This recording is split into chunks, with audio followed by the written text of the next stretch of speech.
अस्सलाम वालेकुम guys, hope you are doing well. आज की इस वीडियो में आपके साथ जो है ना वो मुफ़ा के पोस्टाइल प्रोसेस के वाले से जो है ना वो डिस्कस करेंगे। स्टेप बाय स्टेप प्रोसीजर आपके साथ शेयर करेंगे, तो आप इसको एंड तक जरूर देखिएगा। अगर आप हमसे अप्लाई करना चाहते हैं तो ये वाली स्टूडियो का कॉन्टैक्ट नंबर है। तो आप जो है ना वो घर बैठे इजीली अपॉइंटमेंट वगैरह ले सकते हैं, और जो है ना वो सारा डिग्री अटेस्टेशन का प्रोसेस जो है ना वो करवा सकते हैं। तो कुछ स्टूडेंट नहीं जो है ना वो फ्री होते, तो अगर वो करवाना चाह रहे हैं तो वो इस कॉन्टैक्ट पे, ये व्हाट्सएप का कॉन्टैक्ट नंबर है, तो इस पे कांटेक्ट करके तो करवा। उसके अलावा इस चैनल पे मैं ऑलरेडी जो है ना वो डिग्री अटेस्टेशन के वाले से वीडियोस अपलोड कर चुका हूँ। ठीक है, अगर तो आपको ये वीडियो अच्छी लगे तो उसको ज़रूर लाइक करिएगा, दूसरों के साथ ज़रूर शेयर करें और इस चैनल को सब्सक्राइब करें। ठीक है, बाकी मैं इसके वाले से डिग्री अटेस्टेशन के प्रोसेस के वाले से, जिसमें IBCC बोर्ड से कैसे आपने डिग्री से टेस्ट करवानी है, HEC से कैसे करवानी है, ये सारा इधर मैं बता चुका हूँ ऑलरेडी। ठीक है, बहुत इंफॉर्मेटिव ये प्लेलिस्ट है, आप इसको ज़रूर चेक कर लीजिएगा एक दफ़ा। अब आते हैं मेन टॉपिक की तरफ, मुफ़ा अपोस्टाइल प्रोसेस। देखिए, इसमें बेसिकली दो तरह के जो है ना वो अपोस्टाइल प्रोसेसेस होते हैं। ठीक है, एक को हम कहते हैं जनरल मुफ़ा, एक को हम कहते हैं अपोस्टाइल मुफ़ा। ठीक है, जो जनरल मुफ़ा होता है ना वो होता है एशियन कंट्रीज़ के लिए। मतलब अगर आपने किसी एशियन कंट्रीज़ में जाना है तो फिर आपको जनरल मुफ़ा करवाना पड़ता है। ठीक है, उसके लिए प्रोसेस ये है कि आप अभी तक उसका ऑनलाइन कोई प्रोसेस नहीं है। ठीक है, उसके लिए ये है कि आपको डायरेक्ट मुफ़ा के ऑफिस जाना पड़ता है। ठीक है, और वहाँ पे जाके जो है ना वो अपने डॉक्यूमेंट आपको जो है ना मुफ़ा से अटैच करवाने पड़ते हैं। देन फिर आपको जो भी आप जिस भी कंट्री में आप जाना चाहते हैं, फॉर एग्जांपल मैं सऊदी अरेबिया में जाना चाहता हूँ, तो फिर सऊदी एम्बेसी से मुझे डॉक्यूमेंट अटैच करवाने पड़ेंगे। ये होता है जनरल प्रोसेस। ठीक है, अभी तक जब मैं वीडियो बना रहा हूँ अभी तक कोई ऐसा प्रोसेस नहीं आया ऑनलाइन का मुफ़ा जनरल के वाले से। जो मुफ़ा अपोस्टाइल प्रोसेस है ना, वो ये होता है कि अगर आपने किसी यूरोपियन कंट्रीज़ में जाना है, ठीक है, या कोई मतलब ऐसी कंट्रीज़ में जाना है जिसके लिए जो है ना वो मुफ़ा अपोस्टाइल चाहिए। ठीक है, तो ये डिफरेंट प्रोसेस है। इसके लिए आपको पहले अपॉइंटमेंट लेनी पड़ती है इनकी वेबसाइट से। जैसे कि अभी ये आज हम अपॉइंटमेंट लेंगे, ये सारा प्रोसेस करेंगे। फॉर एग्जांपल मैंने डिग्री जो है ना वो मुफ़ा अपोस्टाइल करवानी है। ठीक है, तो मैं सबसे पहले मुफ़ा अपोस्टाइल, अभी यहाँ पे मैंने लिखा है, इसको मैं यहाँ पे क्लिक कर दूंगा। ठीक है, जैसे ही अभी यहाँ पे मैंने क्लिक किया, ठीक है, तो यहाँ पे मुझे कंट्रीज़ शो हो जाएंगी। ठीक है, ये सारी कंट्रीज़ हैं जो कि अगर आपने किसी भी ऐसी कंट्रीज़ में जाना है तो आपको अपने डॉक्यूमेंट जो है ना वो मुफ़ा अपोस्टाइल करवाने पड़ेंगे। ठीक है, जो कंट्रीज़ इसमें नहीं आती उसके लिए जो है ना वो मुफ़ा जनरल का प्रोसेस है। और फॉर एग्जांपल मैं ऑस्ट्रेलिया जाना चाह रहा हूँ। ठीक है, तो यहाँ पे ऑस्ट्रेलिया इस लिस्ट में मौजूद है। ठीक है, तो अगर मुझे ऑस्ट्रेलिया अपने डॉक्यूमेंट्स के लिए अटैच करवाने के लिए जाना है तो मैं जो है ना मुफ़ा पोस्टाइल करवाऊंगा। ठीक है, ऐसे ही अगर मुझे कनाडा के लिए जाना है तो यहाँ पे कनाडा के लिए भी आ रहा है। ठीक है, और मुझे अपने डॉक्यूमेंट जो है ना वो कनाडा के वाले से पोस्टाइल करवाना पड़ेंगे। ठीक है, उसके लिए उसके अलावा कौन कौन से डॉक्यूमेंट्स जो हैं वो आप पोस्टाइल करवा सकते हैं। एक तो पर्सनल डॉक्यूमेंट्स हैं। ठीक है, पर्सनल डॉक्यूमेंट्स में ये सारे डॉक्यूमेंट्स आ जाते हैं। ठीक है, जिसमें जो है ना वो police character certificate, medical certificate, death certificate, unmarried, इनकी फ़ी डिफरेंट है। ठीक है, ये मेरी बात याद रखिएगा। जो मुफ़ा पोस्टाइल की फ़ी है वो 3000 से ऊपर से शुरू होती है, ये याद रखिएगा। लीगल जो डॉक्यूमेंट्स हैं जिसमें पावर ऑफ अटॉर्नी है, लैंड प्रॉपर्टी है, सक्सेशन सर्टिफिकेट है, गार्डियन सर्टिफिकेट, एफिडेविट है, ठीक है, इसकी फ़ी डिफरेंट है, ये 4000 से अबव से शुरू होती है। एजुकेशन डॉक्यूमेंट्स है, ठीक है, इसमें SSC, ये सारे टेक्निकल स्किल्स, इक्विलेंस मार्कशीट, ठीक है, ये डिप्लोमा शिप्लोमा सारे जो है ना इसमें आ जाते हैं। ठीक है, और इसकी फ़ी डिफरेंट है, इसमें अप्लाई करने का प्रोसेस भी डिफरेंट है। कमर्शियल डॉक्यूमेंट्स की फ़ी जो है ना वो एज़ कम्पेयर टू ये सारे डॉक्यूमेंट्स से डिफरेंट है। कमर्शियल डॉक्यूमेंट्स की फ़ी 10 से 12,000 से शुरू होती है एक पेज की। ठीक है, तो ये कमर्शियल डॉक्यूमेंट्स है। एक्सपीरियंस सर्टिफिकेट की फ़ी जो है ना वो डिफरेंट है। ठीक है, तो ये डिफरेंट लिस्ट है डॉक्यूमेंट्स की, जो कि आप यहाँ पे चेक कर सकते हैं। अपोस्टाइल कंट्री है। ठीक है, देन फिर जब आपके डॉक्यूमेंट अपोस्टाइल हो जाते हैं, यानी कि वेरीफाई हो जाते हैं, तो फिर जो है ना वो आप इधर से आके अपने डॉक्यूमेंट चेक कर सकते हैं कि क्या आपके डॉक्यूमेंट जो है ना वो वेरीफाई हो गए हैं या नहीं हो गए। Please enter the required detail below. ठीक है, अपोस्टाइल नंबर लगता है आपके डॉक्यूमेंट्स के। फॉर एग्जांपल मैंने अपने को डॉक्यूमेंट्स जो है ना वो अपोस्टाइल करवाने के लिए दिए हैं, तो वहाँ पे अपोस्टाइल नंबर लगेगा। जब मैं वो अपोस्टाइल नंबर यहाँ पे एंटर करूँगा, डेट एंटर करूँगा, तो यहाँ पे मुझे कंफर्मेशन आ जाएगी कि भाई आपके डॉक्यूमेंट्स जो है ना वो क्लियर हो चुके हैं। ठीक है, अब यहाँ पे प्रोसेस क्या है इसका। ठीक है, फॉर एग्जांपल अगर मैंने अपने डॉक्यूमेंट्स जो है वो ऑस्ट्रेलिया के लिए जो है ना वो पोस्टाइल करवाना चाह रहा हूँ, तो मेरा क्या प्रोसीजर है। प्रोसीजर ये है कि सबसे पहले आपको ऑनलाइन अपॉइंटमेंट लेनी पड़ती है। ठीक है, अब मैं यहाँ पे इनके होम पेज पे आ जाऊँगा। ठीक है, ऑनलाइन अपॉइंटमेंट के लिए मुझे सबसे पहले अपना अकाउंट क्रिएट करना पड़ेगा, जैसे कि फॉर एग्जांपल ये है। ठीक है, अब यहाँ पे मुझे अपना नेम लिखना पड़ेगा पहले, फिर लास्ट नेम लिखना पड़ेगा, ईमेल एड्रेस लिखनी पड़ेगी, CNIC लिखना पड़ेगा, पासवर्ड, और पासवर्ड कंफर्म करने के बाद मुझे यहाँ पे रजिस्टर पे मैं इसको कर देता हूँ। उसके बाद मुझे एक कंफर्मेशन मेल आती है। मेल आने के बाद मैं उसको वेरीफाई करूँगा, ठीक है। वेरीफाई करने के बाद जो है ना ये प्रोसेस मेरा कंप्लीट हो चुका होगा, ठीक है। जैसे ही आप अपने अकाउंट को वेरीफाई करते हैं, मतलब फॉर एग्जांपल अब देखिए यहाँ पे अगर आपने मेल गलत दी है तो फिर आपको नहीं आएगा अकाउंट।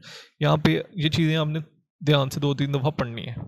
देन फिर आप यहाँ पे साइन इन पे क्लिक करेंगे और यहाँ पे अपनी वही ईमेल और पासवर्ड एंटर करेंगे जो कि आपने यहाँ पे साइन अप क्रिएट करते वक्त यहाँ पे एंटर किया था, ठीक है।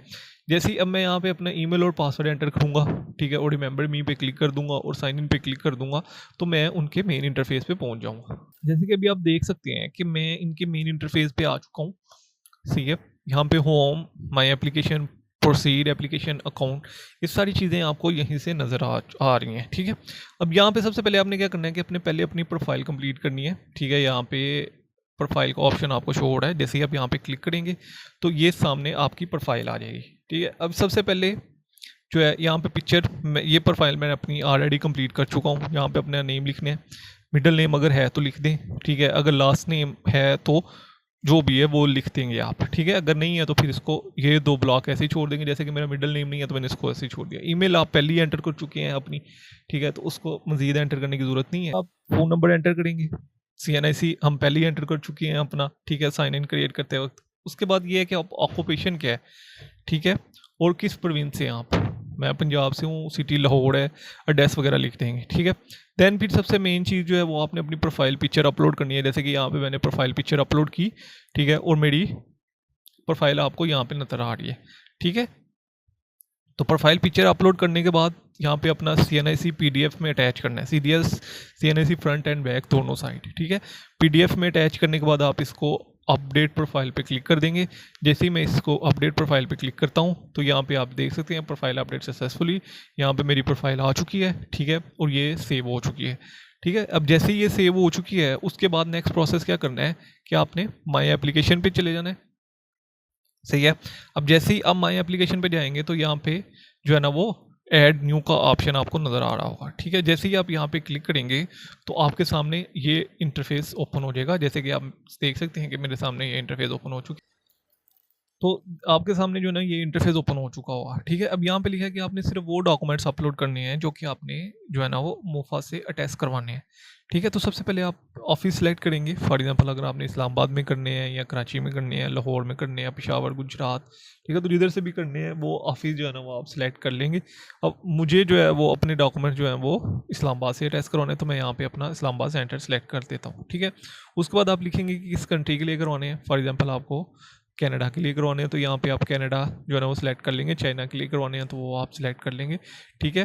तो जो भी आपको करवाने हैं, मुझे ऑस्ट्रेलिया के लिए करवाने हैं तो मैं यहाँ पे ऑस्ट्रेलिया को सिलेक्ट कर लेता हूँ, ठीक है। अब यहाँ पे मैंने इस कंट्री को सिलेक्ट कर लिया। देन फिर आपने लिखना है कि कौन से डॉक्यूमेंट अटैच करवाने हैं। फॉर एग्जाम्पल अब मुझे जो है ना वो पुलिस सर्टिफिकेट अटैच करवाना है, ठीक है, तो वो लीगल डॉक्यूमेंट्स या पर्सनल डॉक्यूमेंट्स में आएगा, ठीक है, तो मैं इसको पर्सनल डॉक्यूमेंट्स में कर लेता हूँ। अब पुलिस क्लियरेंस सर्टिफिकेट आ चुका है, ठीक है, इसकी कुछ सब टाइप नहीं होती, ठीक है, इस वजह से इसको ऐसे क्लियर छोड़ देंगे और यहाँ पे आप अपने डॉक्यूमेंट अटैच कर लेंगे, यानी कि जो भी क्लियरेंस सर्टिफिकेट है उसको यहाँ से आप अटैच करेंगे, ठीक है। मैं इसको अटैच कर लेता हूँ। जैसे ही आपने इसको करना है, ये सारी चीज़ें अटैच करनी है, तो देन आपने सबमिट एप्लीकेशन पे क्लिक कर देना है। अगर तो आपके एक डॉक्यूमेंट्स है, अब फॉर एग्जांपल आपका एक डॉक्यूमेंट्स है, ठीक है, तो फिर आपने इसको सबमिट करना है। अगर तो आपके मल्टीपल डॉक्यूमेंट्स हैं, मतलब फॉर एग्जांपल आप clearance certificate, police clearance certificate भी करवाना चाह रहे हैं और उसके बाद फैमिली सर्टिफिकेट भी करवाना चाह रहे हैं, तो फिर आप इसको ऐड करेंगे, ठीक है। जितने डॉक्यूमेंट्स आप करवाना चाह रहे हैं उतने डॉक्यूमेंट्स आप ऐड करेंगे। फॉर एग्जांपल मैं एजुकेशन डॉक्यूमेंट्स भी करवाना चाह रहा हूँ, मैट्रिक का सर्टिफिकेट, ठीक है, तो मैं यहाँ पे जो है ना वो please upload front end back side of the both documents, ठीक है, तो मैं उनको भी ऐड करूँगा, ठीक है। पहले एक डॉक्यूमेंट्स मैंने ऐड कर दिया, अब दूसरा करूँगा। फॉर एग्जाम्पल मुझे 3 करवाने हैं तो फिर तीसरा भी आप इधर ऐड करेंगे, ठीक है। लेकिन मुझे जो है ना वो अपने 2 ही डॉक्यूमेंट्स करवाने हैं, तो मैं दोनों को ऐड करने के बाद दोनों को मैंने ऐड कर दिया। अभी आप यहाँ देख सकते हैं, सबमिट एप्लीकेशन पे क्लिक कर दूंगा, ठीक है। अब यहाँ पे मुझे कह रहे हैं कि आपने एक दफ़ा सबमिट कर ली तो उसके बाद आप इसको चेंज नहीं कर सकते, ठीक है। तो ये ध्यान से थोड़ा सा देखिएगा। येस आई सबमिट इट, मैंने जैसे ही इसको सबमिट करवाया तो यहाँ पे मुझे आ चुका है कि योर एप्लीकेशन है भी submit and submit successfully and under reviewed, ठीक है। तो ये अब अंडर रिव्यूड में आ चुकी है, ठीक है। तो जैसे ये इसके रिव्यू का प्रोसेस कंप्लीट होगा उसके बाद ही मैं जो है ना अपनी फ़ीस सबमिट करवाऊंगा और अपनी अपॉइंटमेंट ले सकूँ। ये जो रिव्यू का प्रोसेस होता है ये एक्चुअली जो है ना वो 1-2 दिन तक मैक्सिमम जो है ना वो हो जाता है, उसके बाद आप अपनी अपॉइंटमेंट बुक कर सकते हैं। यहाँ पे मैंने अपनी अपॉइंटमेंट बुक कर ली है, ठीक है। यहाँ से आप अपना चालान दे सकते हैं, ठीक है। यही चालान आएगा, ठीक है। जैसे ही आप अपना चालान पे करेंगे, ये मैं अपना चालान जो है ना इसको सेव कर लेता हूँ, ठीक है। जैसे ही आप अपना चालान पे करेंगे, ठीक है, और देन फिर आप जो है ना वो अपनी अपॉइंटमेंट बुक कर सकते हैं यहाँ से, ठीक है। अब मैं यहाँ पे अपनी अपॉइंटमेंट और चालान वगैरह सब करवा चुका हूँ, ठीक है। और जब भी आपको अपॉइंटमेंट की डेट मिलती है, उसके मुताबिक जो है ना देन आप जाके तो अपने डॉक्यूमेंट जो है ना वो टेस्ट करवा सकते हैं, ठीक है। यहाँ पे अभी मैंने अपनी अपॉइंटमेंट की डेट सेलेक्ट कर ली है, आप देख सकते हैं, ठीक है। 26 को मैं इसमें, तो यहाँ पे आप देख सकते हैं कि मैंने अपनी अपॉइंटमेंट की डेट बुक कर ली है, ठीक है। 27 की जो है ना वो मुझे डेट मिली है, मैं इस दिन जाऊँगा और अपने जाकर डॉक्यूमेंट जो है ना वो टेस्ट करवा लूँगा, ठीक है। तो ये बेसिकली इसमें प्रोसेस है। कोई भी क्वेश्चन हो कमेंट से पूछ सकते हैं। चला जल्द मिलते हैं नेक्स्ट वीडियो में, तो दो मेरे ख्याल।